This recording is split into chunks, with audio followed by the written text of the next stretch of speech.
Welcome along to episode 752 of The Milk Bar. Jason Forrest here with you as ever. And coming up on the show this week, Alexis Q shares her brand new single, Forbidden. We'll be hearing from Codsall Dramatic Society about their children's play, the 50th anniversary since their first production for kids. We'll be having a natter with Christopher Commander about A Christmas Carol. He's performing at the Sutton Arts Theatre. Paula Radcliffe will be along to talk about environmentally friendlier holidays. And we'll be having a natter with Hannah Broadhead, all about her appearance on the Sky Art Show, Portrait Artist of the Year. That's all on the way on the show this week. Welcome to the Milk Bar. Welcome to the Milk Bar. Welcome to the Milk Bar. Welcome to the Milk Bar. Welcome to the Milk Bar. Obviously, we need to protect our planet, but sometimes we have to go the extra mile. Someone who's used to putting a few miles on the clock is the one and only Paula Radcliffe, who joins me now. Good afternoon. Good afternoon. How are you? I'm very well. I hope you find well. And so when it comes down to it, what can we do to assist the planet that sort of ties in with your wonderful world of marathon running? Well, I think it's about making little changes and little gestures, and that's why it's an honour for me to work with Explore Worldwide, and they've just come out with this travel impact report, which basically I'm with the 58% of us who worry about the impact on sustainability of holiday travel.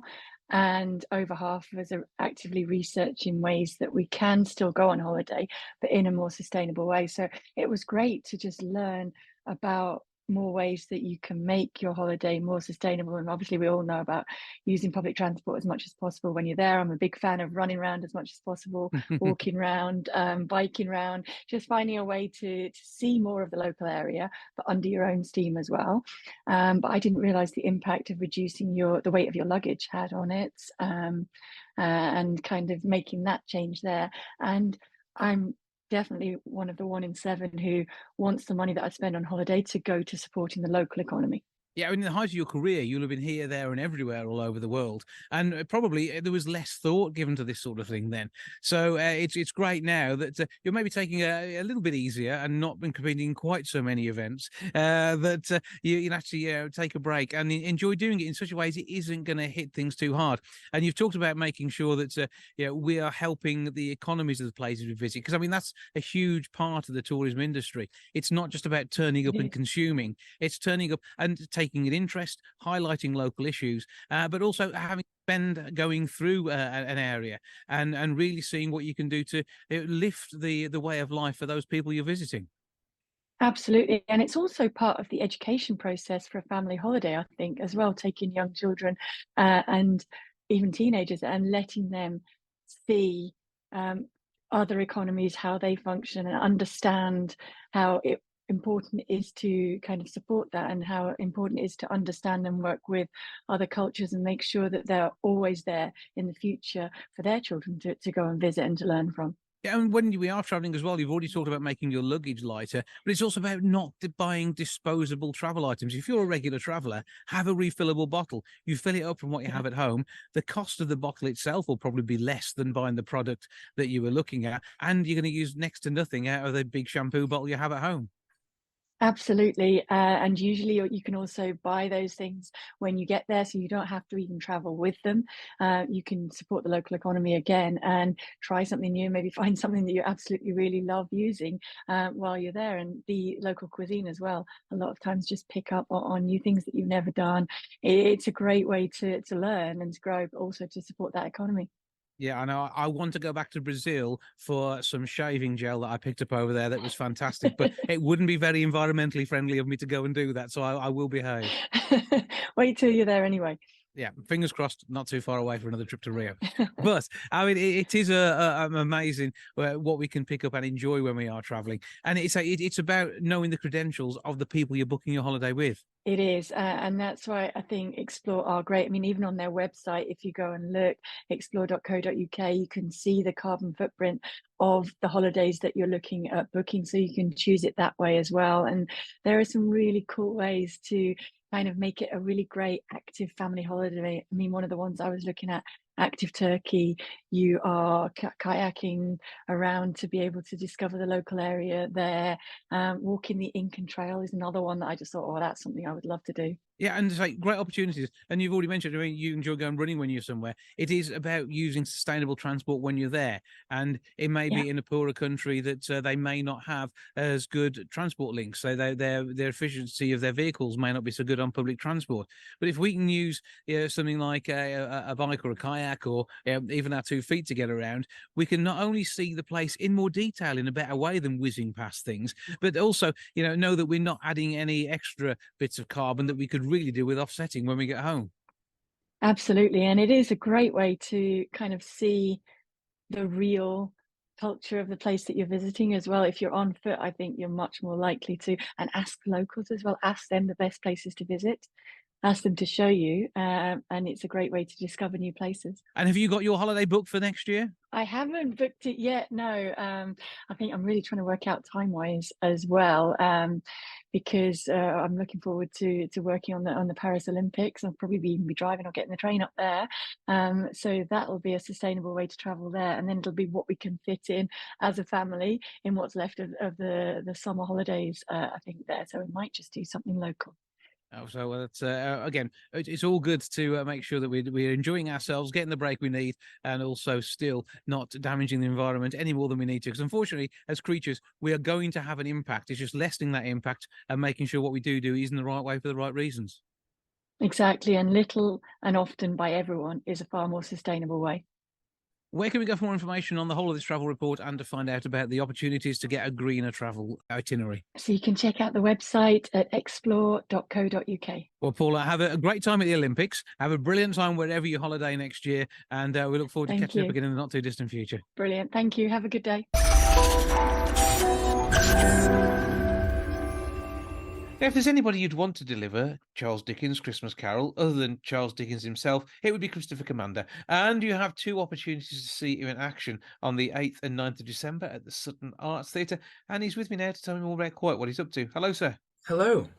How you doing? You all right? I'm well. This is I'm just very excited. It's starting to be Christmas season, and we're starting to get into the festivities. And it means you get a the top build-up hat. to the show is exciting. I do get a top hat. In fact, it's over there. I know. Yeah, you're prepared. You've been waltzing around the house in the top hat to get yourself into character. Absolutely. In character. Yeah. Not at all because I look taller in it. And you're quite tall anyway, so I mean, it must be quite startling seeing you in a topper. But there we go. So, a Christmas Carol. Now, you've very kindly produced this for radio broadcast in the past, which is where I've experienced you telling this tale. And also, you've done this live on a number of occasions, and with a one-man self-produced show coming up on the 8th and 9th at the Sutton Arts Theatre. This is a chance to experience it how it probably would have been told back in Victorian times. Very similarly, yeah. So one of my inspirations for this show was the fact that Charles Dickens used to take this on tour.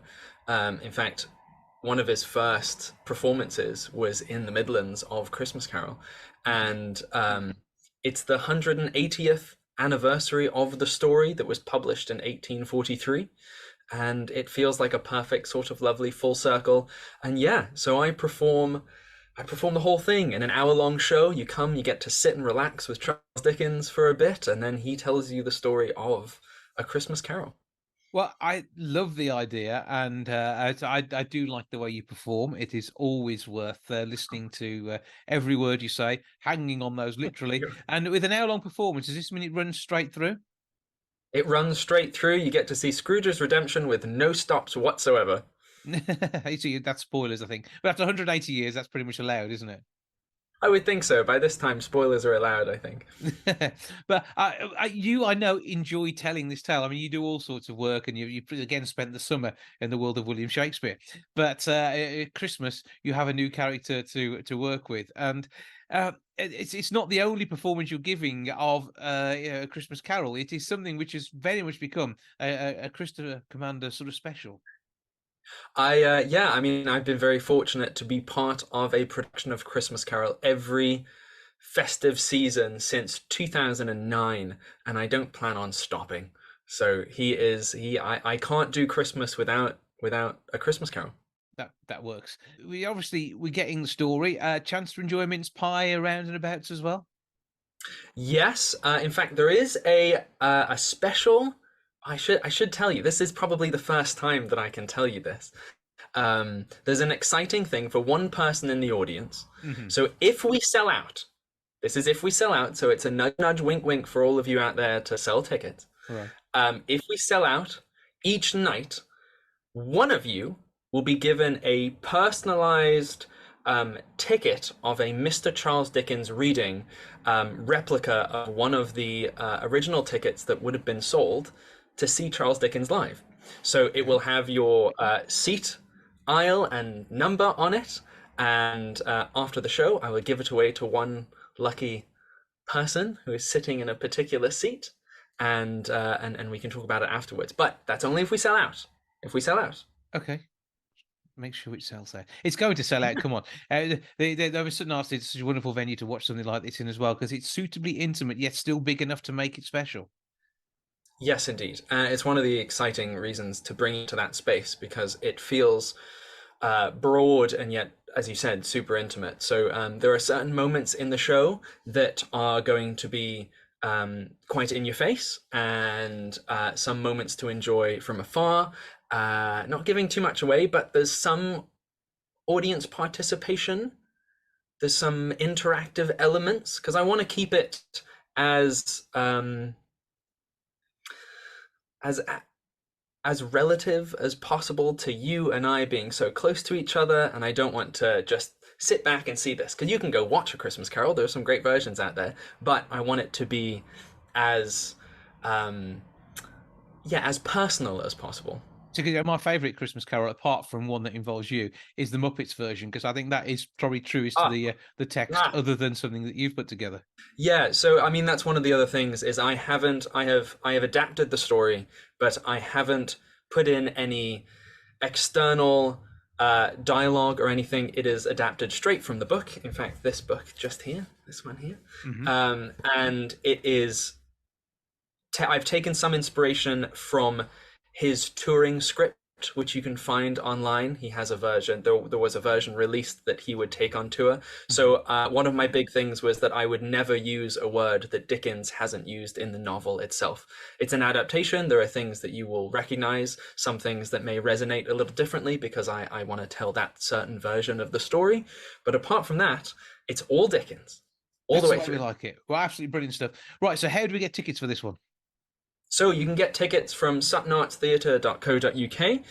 If you go onto the booking tab, you can find it. You can also follow me on all of the socials. I will be posting about it non-stop for the next few weeks. You can find me on Instagram at Christopher Commander, and there will be links to tickets there.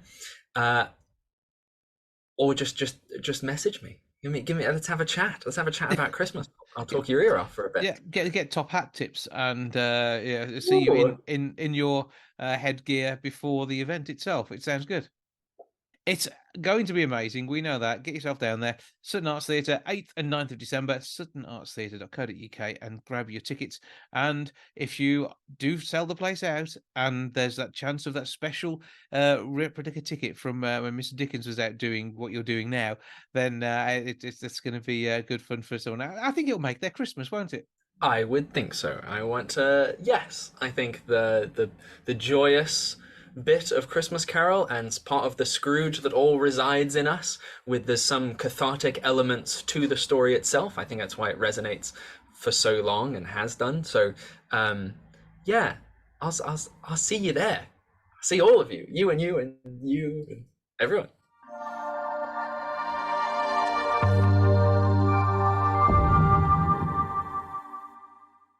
Forbidden by Alexis Q is doing amazing things in the world of music at the moment, with the wonderful video and more dresses than you know quite what to do with it in the little shoot there. Looking fantastic, sounding glorious as ever. Alexis, how you doing? I'm doing great, and thank you for having me once again. Well, it's always good to talk to you. Great to catch up. And the fact that you're in the UK. In fact, as we talk, you're less than 50 miles away from me for definite. Can you believe that? Well, we've got to get together at some point, because I know you're in the UK because you're doing some work getting your album mastered down at Abbey Road in the next few weeks. Yes, we are. Yes, we are. And I'm looking forward to that.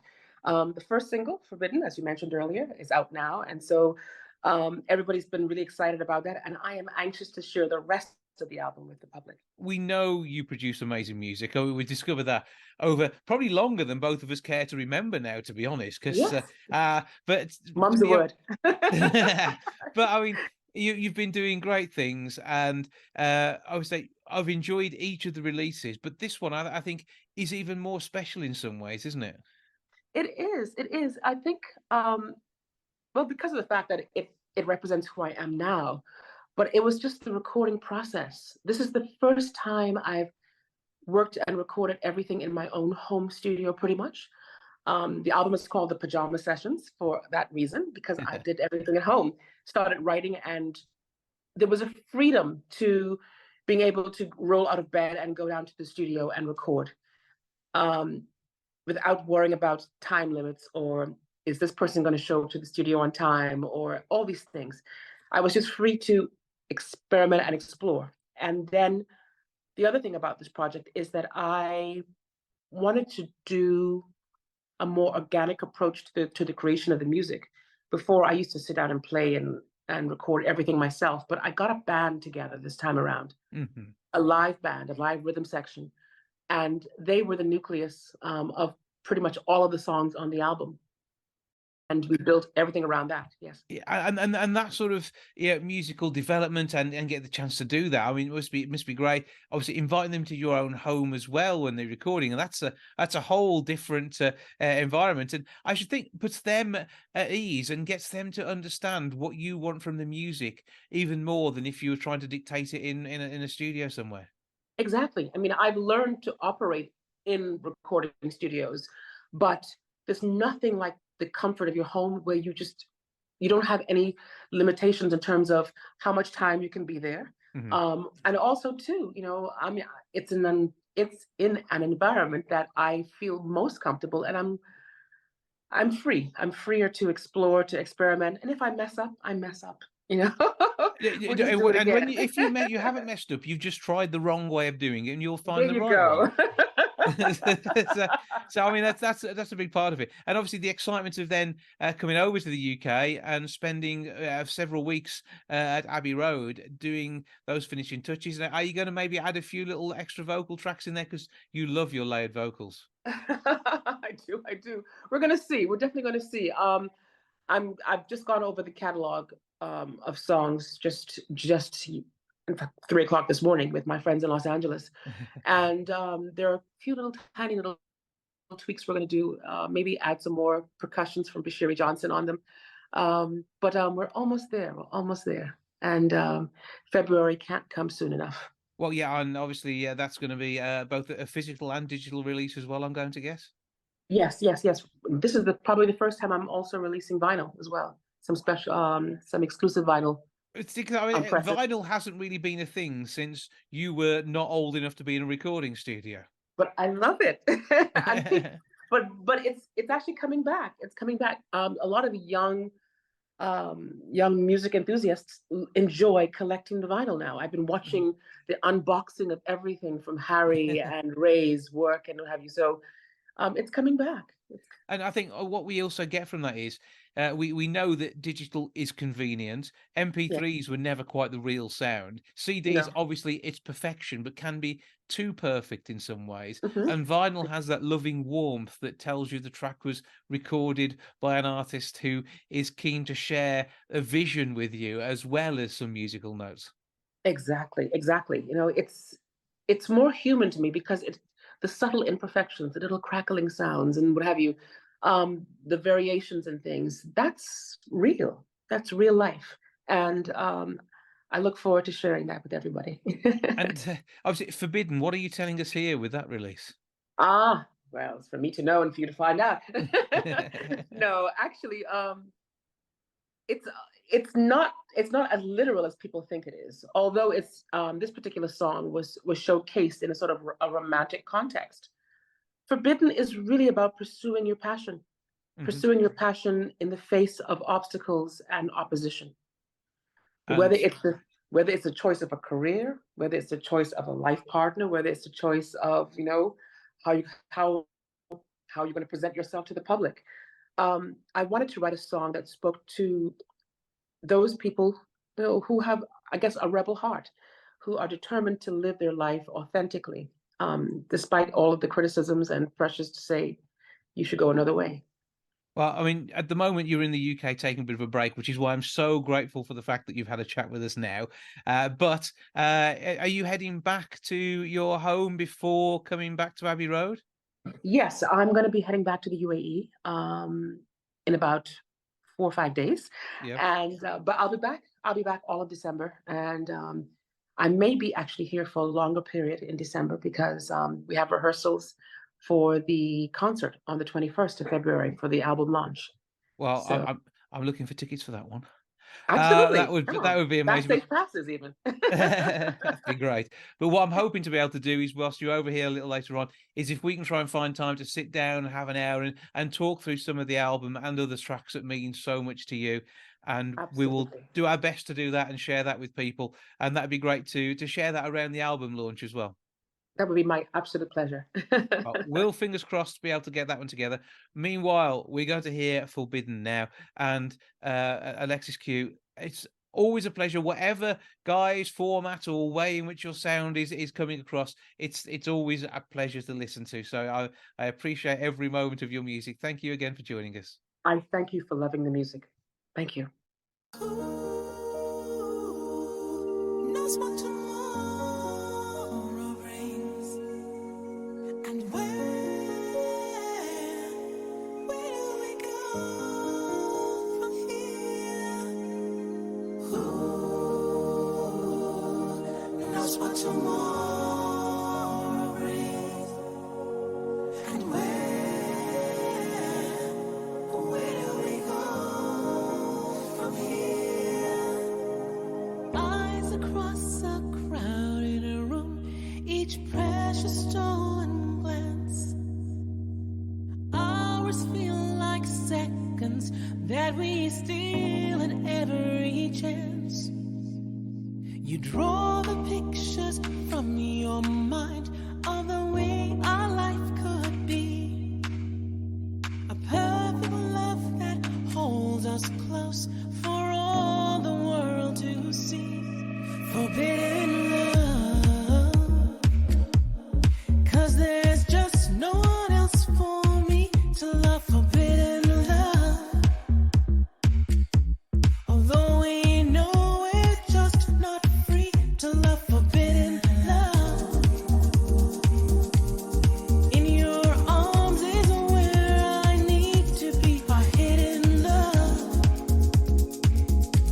forbidden love.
tomorrow brings?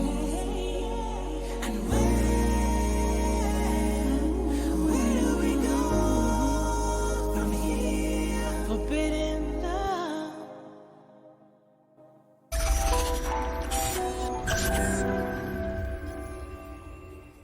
With all the fun and mayhem beginning on the 23rd of November, Codsall Dramatic Society celebrate the 50th anniversary of the first of their children's play with another amazing spectacular for the whole family.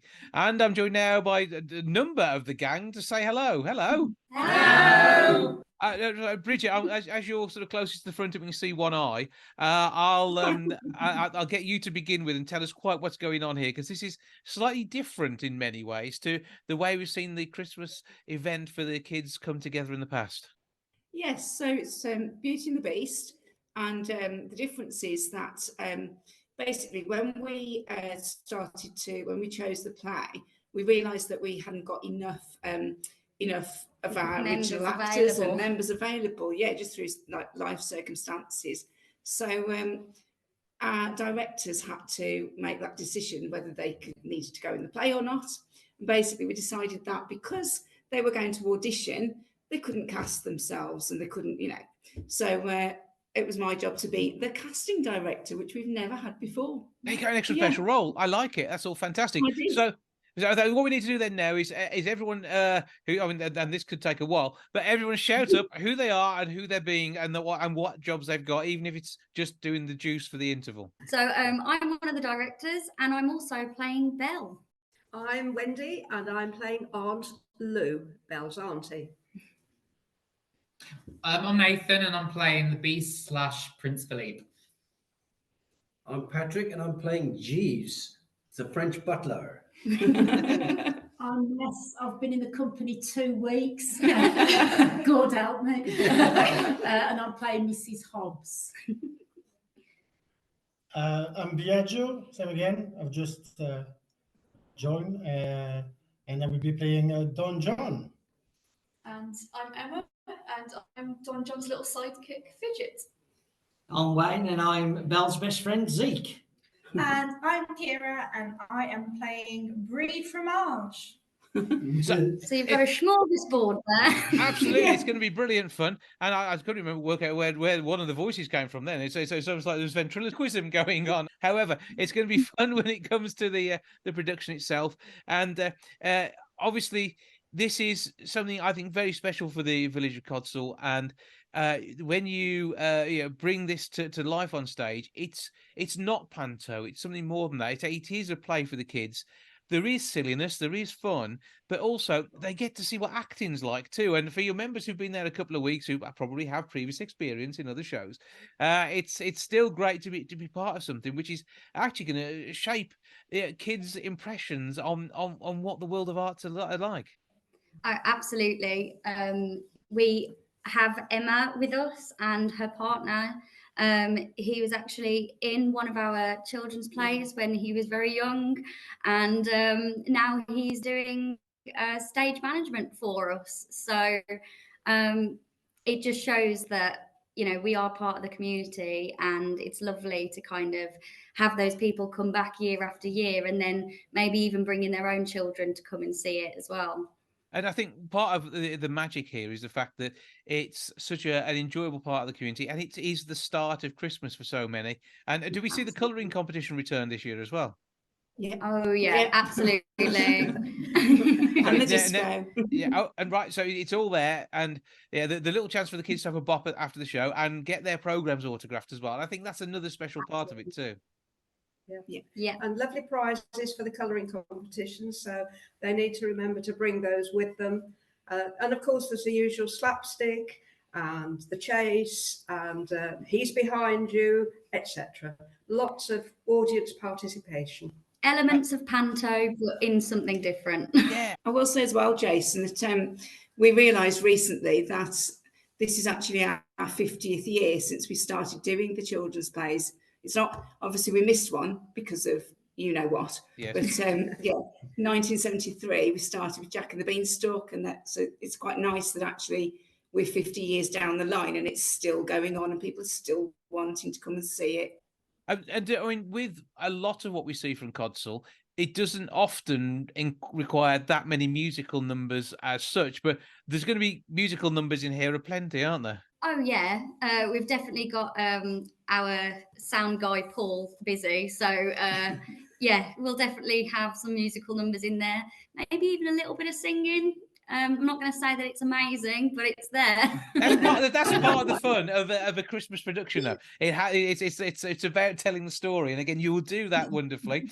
And with the dual role of the Beast and the Prince, that's going to be an interesting one for you, isn't it? Well, yeah, still keeping under wraps at the minute though, so you've all got to come see actually how it happens. So there'll be a magical transformation somewhere along the line, and I love the fact that there's so many involved, and as I say, you've got new members as well, and that's part of it, isn't it? It's new people will come and join, others will be away on holiday. Sometimes an event doesn't tie in with their calendars, particularly because the amount of rehearsal you guys put into these things, and it's all about being part of the fun and the camaraderie of being in Codsall. And I love you guys for all of that because it's always brilliant. But I think we need some interaction from the whole of the gang again. So we'll have favourite Christmas production other than Beauty and the Beast from everybody, please. Working around the line from Bridget and back across towards Wendy. Sleeping Beauty, when I was Luna last year. That's cool. For me, I think it's got to be Jack and the Beanstalk when I played the tap dancing cow. That sounds like great fun. Anyone else in between who can give us some highlights? Oh, well, this is a full circle for me. I know you said no Beauty and the Beast talk, but yeah, when I first joined 7 years ago, Beauty and the Beast was my first role, and I was Belle in that as well. So it's come full circle. You're born to be Belle. That's how it works. I'm not typecast at all. But the thing is, each year it's a different script, isn't it? And it's all written specially for the event. Mm-hmm. Yeah, it is. It's been written this year by Ali and Sam and Bridget. So it's again a joint effort, and they really have worked so hard to add lots of fun to it, lots of very clever parts that will appeal to adults and children alike.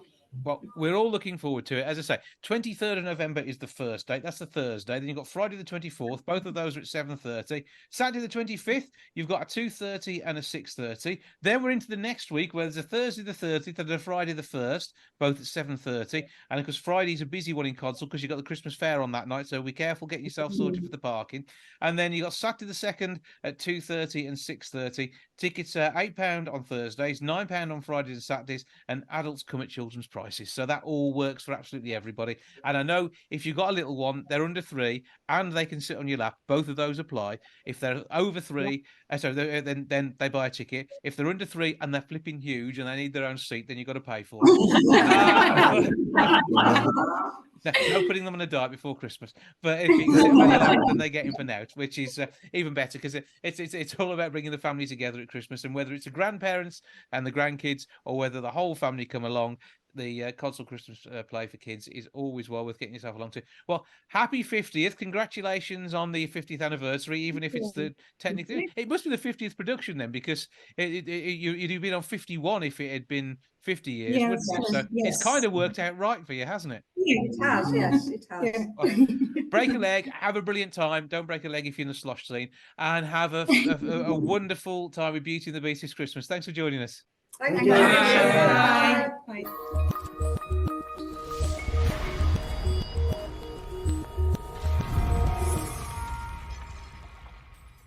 Now, last night on Sky Arts, there was an amazing moment for Hannah Broadhead, local artist showing off her talent, and rightly so, on national TV. She joins me now to let me know how she got on in the amazing show, The Portrait Artist of the Year. Hannah, how are you? Oh yeah, I'm okay. How's yourself?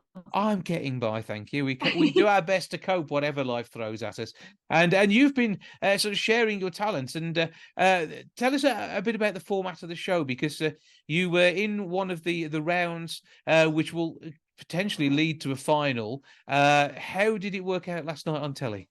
What happens is you're a part of 9 other people. You're a part of 9 people. fighting for a chance to be part of the final, so then you could go on to win a 10 grand commission to paint a lady that we didn't know the celebrity at the time. It's only just been released. Yeah. So you're up against 9 professional, semi-professional or amateur artists that I've seen some of them actually in galleries down in London. Mm-hmm. So that was interesting to be up against some big hitters. And then some other people that I've not heard of, but you know, you meet on the day or getting nervous in the start room. Mm-hmm. So yeah, it was just a mad day because it's over 4 hours. You're painting over 4 hours, and you're being interviewed while those 4 hours are taking place as well. And that must be quite distracting whilst you're trying to do a piece of artwork. Yeah, because you'll be talking to a judge. I mean, you're talking to Ty Shorenberg, Stephen Mangum, Kate O'Brien and Kathleen Sereno. Oh, I've probably said that wrong. So you're talking to really big names in art and galleries. So that's intimidating in itself. But I did the trick of giving out fruit pastels to everyone to like get them on my side. That's part of the world of art. You need just that little bit of sugar to sweeten things as you go along. Well, that's it. That's it. I mean, it probably didn't help with the adrenaline growing through your body at the time. Thinking, I don't want breakfast. I'll just have some fruit pastels. But yeah, so you're up against 8 other people, and you're having to paint a celebrity. Well, you're divided into groups of 3, mm-hmm. and then you paint a sitter per 3. So that was really scary. But so who did you get to paint? Shirley Ballas. And that, again, that's a challenge in itself, because although you may know the face, you then got to try and turn that into a piece of art which ties in with what you see in front of you rather than your impression of them on television. Well, that's it. I mean, there was 3 celebrities, and the crew ask you a lot, what do you want from a sitter? And you get Shirley Ballas in front of you. She's a very, very beautiful lady. You get her in front of you, and she was very self-aware of the cameras. Mm-hmm. So you follow the cameras, and I decided I'd be that one person in my head that was going to paint from life. But she was lovely lady, really beautiful. So I thought, I'm not going to use technology. I'm not going to use my phones. I'm not going to use grids. I just wanted to experience that situation as is. You paint from various different sources, and obviously you teach, you paint professionally, and I mean, you're an absolute all-rounder. And the artwork that I've seen you produce, and craft items as well. I mean, you've just got this amazing way of taking these materials and turning them to real-world items, and that I absolutely love and adore about all of your work. And it's brilliant to know, you know, that you've been part of this, recognised, having been selected of one of 72 from several thousand entrants across the UK. So proud of you for that, which is amazing in itself. Now, this time it didn't quite work out as far as progressing through to the next round, but the experience itself must have been an enjoyable but crazy day. Yes, and the thing was as well, although Shirley didn't choose my piece on camera, she did actually ask for it after camera as well. So it's now in she told me it was going to be given to her son to be placed in their New York apartment.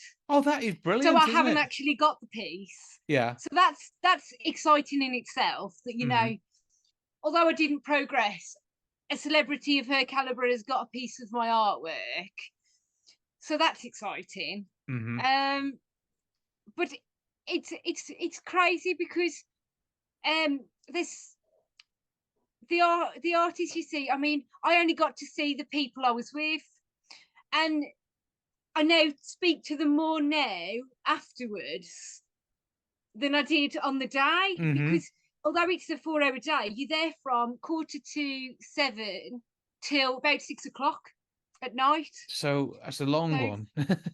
Yeah, you're filming a long time, in the sense that when you're interviewed by the host, they don't stop the recording, they don't stop the thing. So I think I had, over time, they won't show them all, but I had about 8 interviews from different judges, and I had a lot of audience members sneaking in to the second round to watch me finish the piece. Yeah. And I got a lot of love and hugs at the end after I'd finished.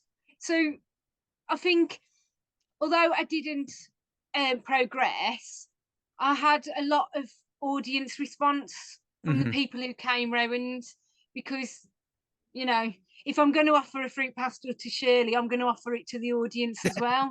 Brilliant. That's, everybody's equal in there. That's what counts. Well, that's it. I mean, congratulations on being part of this to start off with. And I know that your work is available to buy as commissions through the Sky Arts website that ties in with the show. And again, that's another brilliant opportunity to showcase what you can do. I mean, you've had exhibitions plenty over the years anyway, and I'm sure there are many more to come. Have you got anything lined up in the near future? I was just at the RBS Drawing Prize recently. That was a good exhibition to be part of, and I was actually I actually met the winner of the 2021 Portrait Artist of the Year, Curtis Holder. He's big in Birmingham. I think it was 21 or 20. Could have been possibly 22. But so, you know, it's just, I'm just trying to now, I've come into the idea that now I've got to give myself at least 2 days a week to do my own work, and the rest of the week doing the commissions, and actually put time in, because what it does do for you, being part of that, is it makes you realise that actually I need to be pushing my work down further and actually having time to do my own work, not just fill my time with commissions, and actually try and get into some of the bigger art galleries like the London galleries. If you already keep competing against some of these people who are in the big galleries, then why can't I be one of them? Absolutely. And so you've shown that in the work that you've done, which aired on TV last night, and it's something we expect to see. I mean, as it goes, I mean, artists, there's a lot of artists out there, and there are a lot of different materials that people work in, and people then become known. There tends to be a theme that goes through people's art. Well, that's all about, you know, your work, but commissions can be something completely different and off the wall, can't they? Oh yeah, they can be anything. I tend to do get a lot of dog commissions coming through. A lot of dog commissions or memorial pieces come through. But it must be amazing though to have the privilege of bringing that to life for somebody, and it's more than a job, isn't it? Yeah, I mean, it's being an artist. It's 7 days a week. It doesn't stop. You know, you have to do things that people want to buy or, well, spend much money, because art's a luxury. It's a luxury item. It's an essential luxury, though. Yeah, I think I'd like to think it is essential because, you know, if you do an original piece of art and someone buys it, they're investing not only in the artwork, they're investing in you, and that's such a lovely thing to know, that people are prepared to do that. Well, but like I say, it is luxury. It is a luxury. But I say, a joy, and one which just keeps giving, which I think is a wonderful thing. With most artists will tell you that it's hard work, and because you don't stop, you never get the time to stop. So your life revolves around it. Yeah. You know, it'd be nice to have a weekend off now and again to be able to catch up on everything I've missed on TV. But you're too busy being on TV, though. This is how it goes, and it drives things further forward. It is scary knowing that it's one of the. I mean, it is one of the biggest art shows on TV. I mean, there's a 3 million switch on. So, you know, they warned that when they did the initial phone call and says, we want you on, you're going to be on round 6, but do you realise that you're going to be in front of 3 million people? And you're going, I'm going to think about that later. After it's filmed, I'll worry about that. Yeah, that's the way to do it. Well, so congratulations on what we've done. Where do we find your artwork? Because obviously people can book you for commissions, but also there's lots more besides, isn't there? I'm obviously on Facebook. If you look up Hannah Broadhead Art, and my website is www.hannahbroadheadart.com. So you can find me on there, and you can also find me on Sky Arts Gallery of the Year, Artist of the Year Gallery. That's it. Google all that lot, and you'll Google find all of that. Have a look. You might find something you like. There's portraits, landscapes, still lifes, and I'm one of these artists that believe that no matter what your budget, you should be able to buy a piece of artwork. So I've got pieces that start from £22 to up to 750. You know, so there should be art for everyone, fingers crossed. Absolutely. And now is the time to buy before those numbers go sky high. So well, you can hope. At least I haven't had to chop off my ear yet. That's the way. Let's keep you fully intact. Yeah, that's the way we like it. It's somewhere to put your brush as well, and it would make your glasses fall off if you hadn't got that. So let's avoid any issues there. For now, though, Hannah, thank you for joining us. Congratulations on being part of a massive event in the world of art in 2023. And I know that going forward there'll be even more amazing events for you too. Thanks for joining us. Thank you. Thanks ever so much.